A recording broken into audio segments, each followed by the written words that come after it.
ছাত্রছাত্রীরা, দশম শ্রেণীর ভৌতবিজ্ঞান ও পরিবেশ বিষয়ের আজকে আমাদের আলোচ্য গোলীয় দর্পণে আলোর প্রতিফলনের ফলে প্রতিবিম্ব গঠন, তার অবস্থান, প্রকৃতি ও আকার নির্ণয়। জ্যামিতিক পদ্ধতিতে প্রতিবিম্বের অবস্থান, প্রকৃতি ও আকার নির্ণয় করা সম্ভব। সেজন্য বিশেষ তিনটি রশ্মির ক্ষেত্রে প্রতিফলনে কি হয় আমাদের তা প্রথমেই জেনে নেওয়া দরকার। প্রথমত, প্রধান অক্ষের সমান্তরাল রশ্মি প্রতিফলনের পর ফোকাস বিন্দু দিয়ে যাবে অবতল দর্পণের ক্ষেত্রে, বা প্রতিফলনের পর ফোকাস বিন্দু থেকে অপসৃত হচ্ছে বলে মনে হবে উত্তল দর্পণের ক্ষেত্রে। দ্বিতীয়ত, ফোকাস বিন্দুর মধ্য দিয়ে যাওয়া কোনো রশ্মি প্রতিফলনের পর প্রধান অক্ষের সঙ্গে সমান্তরালভাবে যায় অবতল দর্পণের ক্ষেত্রে, আর ফোকাস বিন্দু অভিমুখে যাওয়া কোনো রশ্মি প্রতিফলনের পর প্রধান অক্ষের সমান্তরালভাবে যায় উত্তল দর্পণের ক্ষেত্রে। তৃতীয়ত, বক্রতা কেন্দ্রের মধ্য দিয়ে যাওয়া কোনো আলোক রশ্মি প্রতিফলনের পর একই পথে ফিরে যাবে, অথবা বক্রতা কেন্দ্র অভিমুখে যাওয়া কোনো আলোক রশ্মি প্রতিফলনের পর একই পথে ফিরে যাবে। আমরা এদের যে কোনো দুটি রশ্মির সাহায্যে প্রতি ক্ষেত্রে প্রতিবিম্ব গঠন করতে পারি। এখন আসা যাক অবতল দর্পণে প্রতিবিম্ব গঠন। অবতল দর্পণে প্রধান অক্ষের ওপর বিভিন্ন দূরত্বে বস্তু থাকলে তাদের প্রতিবিম্বের অবস্থান, আকৃতি ও প্রকৃতি বিভিন্ন রকম হয়। তো প্রথমে বস্তু অসীমে অবস্থিত হলে প্রতিবিম্বের প্রকৃতি কীরকম হবে। ধরা যাক এম ও এম ড্যাশ একটি অবতল দর্পণ, যার সি বক্রতা কেন্দ্র, এফ ফোকাস ও ও সি প্রধান অক্ষ। সমান্তরাল আলোক রশ্মি দর্পণে প্রতিফলনের পর ফোকাস তলের কোনো বিন্দুতে মিলিত হয়। সুতরাং এই দর্পণে থেকে অসীম দূরত্বে অবস্থিত কোনো বস্তুর প্রতিবিম্ব ফোকাস তলে গঠিত হয় এবং প্রতিবিম্বের প্রকৃতি সৎ অর্থাৎ সৎ, অবশীর্ষ এবং বস্তুর তুলনায় অত্যন্ত ক্ষুদ্র হয়। বস্তুকে যদি আর একটু কাছে আনা যায়, যদি বস্তু অসীম ও বক্রতা কেন্দ্রের মধ্যে অবস্থিত হয়, সেক্ষেত্রে ধরা যাক এম ও এম ড্যাশ একটি অবতল দর্পণ, যার সি বক্রতা কেন্দ্র, ও মেরু, এফ ফোকাস বিন্দু, ও সি প্রধান অক্ষ। এখন পি কিউ একটি বিস্তৃত বস্তু, প্রধান অক্ষের উপর বক্রতা কেন্দ্র থেকে দূরে লম্বভাবে অবস্থিত। বস্তুর শীর্ষবিন্দু পি থেকে আমরা দুটি রশ্মি নেব। প্রথমটি প্রধান অক্ষের সমান্তরালভাবে দর্পণের উপর এই বিন্দুতে আপতিত হয়, প্রতিফলনের পর ফোকাস বিন্দু দিয়ে যাবে। দ্বিতীয়টি বক্রতা কেন্দ্র বরাবর গিয়ে দর্পণের লম্বভাবে বি বিন্দুতে আপতিত হয় ও একই পথে প্রতিফলিত হয়ে ফিরে আসে। প্রতিফলিত রশ্মি দুটি পরস্পরকে স্মল পি বিন্দুতে ছেদ করে। সুতরাং স্মল পি বিন্দু হল ক্যাপিটাল পি এর সৎ প্রতিবিম্ব। যেহেতু বস্তু প্রধান অক্ষের উপর লম্বভাবে আছে, বস্তুর প্রতিবিম্ব প্রধান অক্ষের উপর লম্বভাবে থাকবে। তাই স্মল পি বিন্দু থেকে প্রধান অক্ষের উপর পি কিউ লম্ব অঙ্কন করা হলো। স্মল পি কিউ হল ক্যাপিটাল পি কিউ এর সৎ প্রতিবিম্ব। এখানে প্রতিবিম্বটি ফোকাস ও বক্রতা কেন্দ্র সি এর মধ্যে অবস্থিত হবে। আর প্রতিবিম্বের প্রকৃতি সৎ, অবশীর্ষ ও বস্তুর তুলনায় ক্ষুদ্র হবে। বস্তু বক্রতা কেন্দ্রে অর্থাৎ ডবল ফোকাস দূরত্বে অবস্থিত হলে এখানেও ধরা যাক এম ও এম ড্যাশ একটি অবতল দর্পণ, যার সি বক্রতা কেন্দ্র, ও মেরু, এফ ফোকাস বিন্দু এবং ও সি প্রধান অক্ষ। এখন পি কিউ একটি বিস্তৃত বস্তু, প্রধান অক্ষের উপর বক্রতা কেন্দ্রে লম্বভাবে অবস্থিত। বস্তুর শীর্ষবিন্দু পি থেকে আমরা আগের মতোই দুটি রশ্মি নেব। প্রথমটি প্রধান অক্ষের সমান্তরালভাবে দর্পণের উপর এই বিন্দুতে আপতিত হয়, প্রতিফলনের পর ফোকাস বিন্দু দিয়ে যাবে। দ্বিতীয় রশ্মিটি ফোকাসের মধ্য দিয়ে বি বিন্দুতে আপতিত হয় এবং প্রতিফলনের পর প্রধান অক্ষের সমান্তরালভাবে যাবে। প্রতিফলিত রশ্মি দুটি পরস্পরকে পি বিন্দুতে ছেদ করে। পি হল ক্যাপিটাল পি বিন্দুর সৎ প্রতিবিম্ব। পি বিন্দু থেকে প্রধান অক্ষের উপর পি কিউ লম্ব অঙ্কন করা হলো, যা বক্রতা কেন্দ্রেই অবস্থিত হবে। স্মল পি কিউ হল ক্যাপিটাল পি কিউ এর সৎ প্রতিবিম্ব। এর প্রকৃতি সৎ, অবশীর্ষ ও বস্তুর সমান হবে।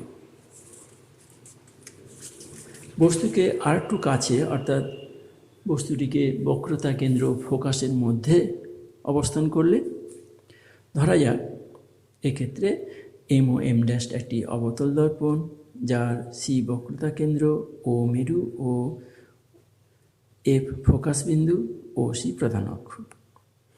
এখানে পি কিউ একটি বিস্তৃত বস্তু, প্রধান অক্ষের উপর ফোকাস ও বক্রতার কেন্দ্রের মধ্যে লম্বভাবে অবস্থিত। বস্তুটির শীর্ষবিন্দু পি থেকে আমরা দুটি রশ্মি নেব।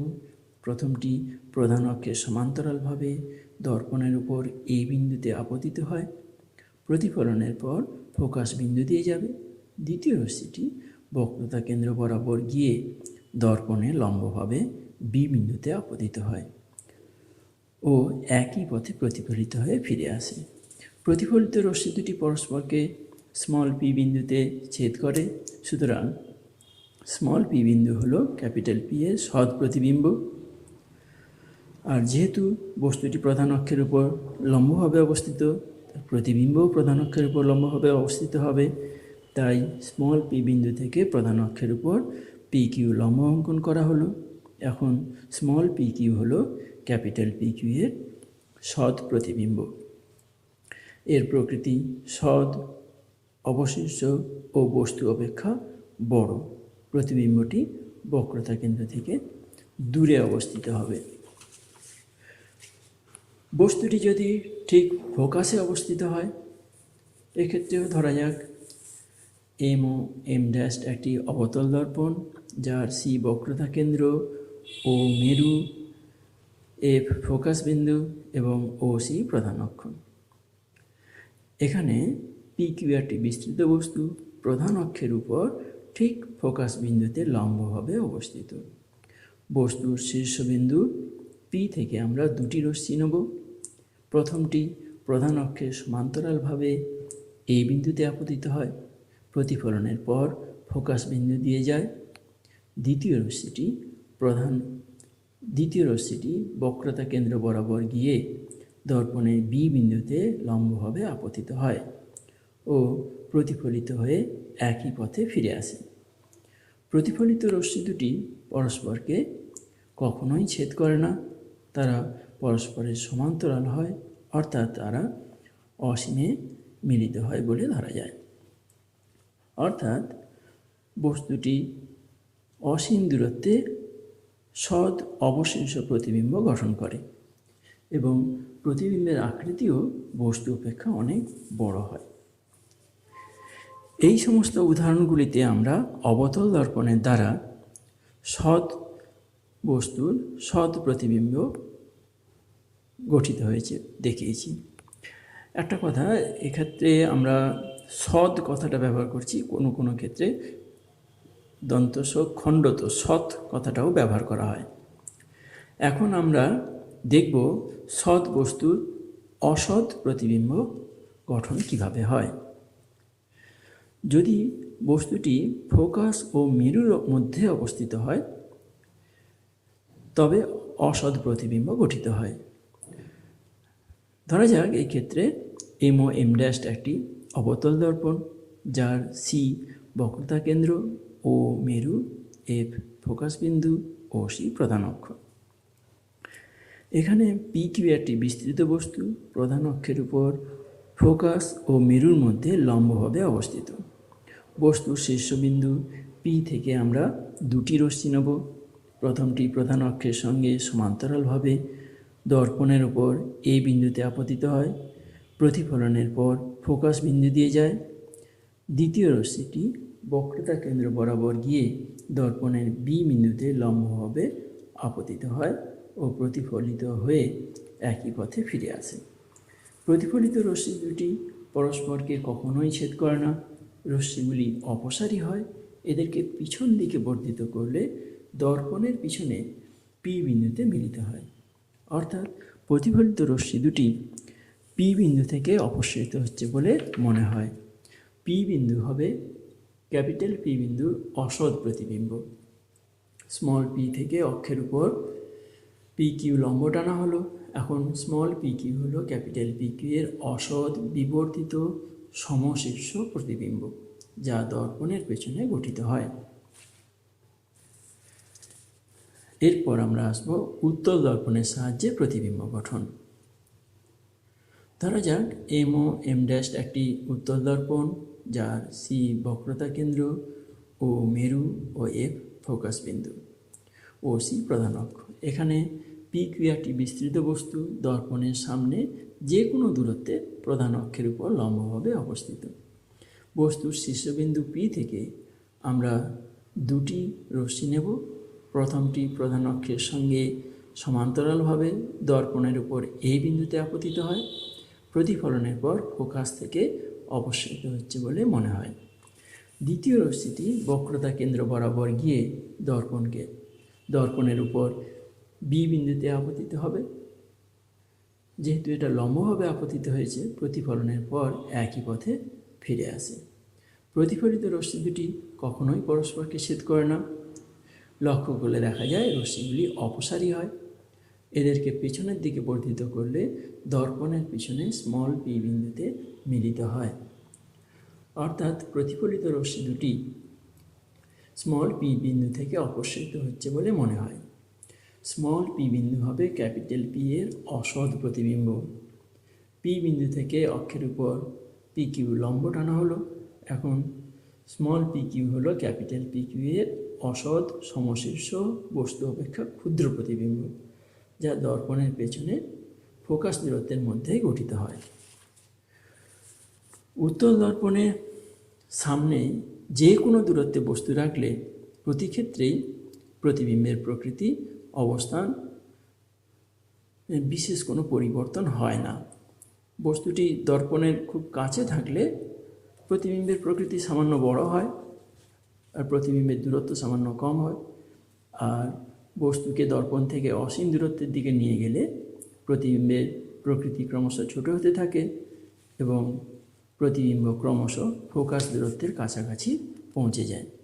কিন্তু প্রতিবিম্ব সর্বদাই মেরু ও ফোকাস দূরত্বের মধ্যেই থাকে। আমরা সংক্ষেপে অবতল ও উত্তল দর্পণে বস্তুর প্রতিবিম্ব ও তার প্রকৃতির একটি সারণী নিচে দেখে নেব। এরপর আমরা আসব গোলীয় দর্পণে ব্যবহার। অবতল দর্পণে প্রথমে আমরা আসব অবতল দর্পণের ব্যবহার।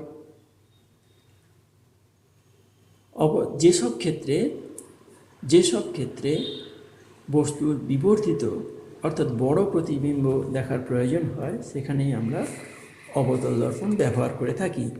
যেমন দাড়ি কামানোর কাজে বা দাঁতের চিকিৎসায় ডাক্তারবাবুরা মুখের ভিতরের দিকে দাঁত দেখার জন্য এই ধরনের দর্পণ ব্যবহার করেন। ডাক্তারবাবুরা চোখ, নাক, কান, গলা ইত্যাদি ভেতরের ছবি পরিষ্কার করে দেখার জন্য এই ধরনের দর্পণ ব্যবহার করেন। সৌরচুল্লিতে সূর্যরশ্মি একত্রিত করতে এই ধরনের অবতল দর্পণ ব্যবহার করা হয়। প্রতিফলক দূরবীন যন্ত্রে অভিলক্ষ্য হিসেবেও অবতল দর্পণ ব্যবহার করা হয়। আর উত্তল দর্পণ ব্যবহার করা হয় যানবাহনের ভিউ ফাইন্ডার হিসাবে। যানবাহনের ভিউ ফাইন্ডার হিসাবে উত্তল দর্পণ ব্যবহারের কতগুলি সুবিধা আছে। প্রথমত উত্তল দর্পণের দৃষ্টিক্ষেত্র অনেক বেশি হয়, ফলে দর্পণের মধ্য দিয়ে অনেক বেশি জায়গার ও বেশি বস্তুর প্রতিবিম্ব দেখা যায়। দ্বিতীয়ত সমশীর্ষ প্রতিবিম্ব বস্তুর সমশীর্ষ প্রতিবিম্ব গঠিত হয়, ফলে বস্তুকে চিনে নিতে সুবিধা হয়। তৃতীয়ত প্রতিবিম্ব ফোকাস দূরত্বের মধ্যেই থাকে, ফলে প্রতিবিম্বকে দেখতে সুবিধা হয়। ভিডিওটি ভালো লাগলে লাইক ও কমেন্ট করবে। পরের ভিডিও পাওয়ার জন্য সাবস্ক্রাইব করবে এবং বন্ধুদেরকে অবশ্যই শেয়ার করবে।